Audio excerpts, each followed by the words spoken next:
নাহল শব্দের অর্থ হলো মৌমাছি।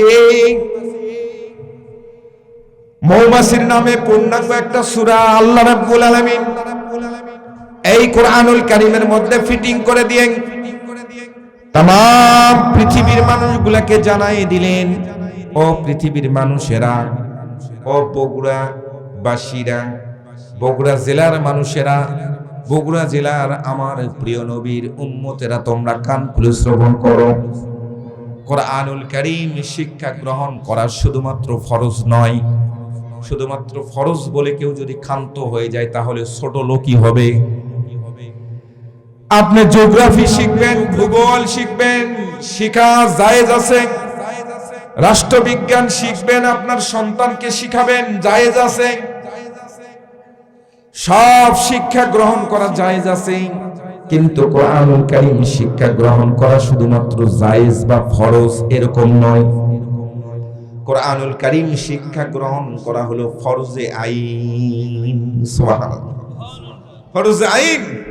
আর এই কোরআনুল কারীম শিক্ষা গ্রহণ করার মার্কাজ এই শালিকা বাগমারা মারকাজুল সুন্নাহ মহিলা হাফিজিয়া কওমি মাদ্রাসা। এখানে কোরআনুল কারীম শুধু শিক্ষা গ্রহণ করা হয় এরকম নয়, এই মাদ্রাসাগুলোতে কোরআনুল কারীম গবেষণা করা হয়। সুবহানাল্লাহ বলবেন না? কোরআনুল কারীম শুধুমাত্র পড়ে মুখস্থ করার জিনিস নয়। কোরআনুল কারীম শুধুমাত্র মুখস্থ করবেন এমন কথাও আল্লাহ রাব্বুল আলামিন বলেন নাই। কোরআনুল কারীম হলো একটা পূর্ণাঙ্গ গবেষণার কিতাব, একটা জীবন ব্যবস্থা, একটা রাষ্ট্র পরিচালনা করা, একটা পরিবার পরিচালনা করার সংবিধান। সুবহানাল্লাহ বলবেন না? তাহলে কোরআনুল কারীম যদি গবেষণার কিতাব হয় তাহলে গবেষণা করার দরকার আছে না নাই? কোন মানুষ মারা গেল, তারপরে দুই চারজন একসঙ্গে একত্রিত হয়ে তার চারপাশে বসে থেকে কোরআনুল কারীম তেলাওয়াত করছেন, এ কারণে কোরআনুল কারীম নাজিল করা হয় নাই। কোরআনুল কারীম মরা মানুষের জন্য নাজিল করা হয় নাই। কোরআনুল কারীম জেতা মানুষের জন্য, জিন্দা মানুষের জন্য নাজিল করা হয়েছে। কথা বলেন ঠিক কিনা?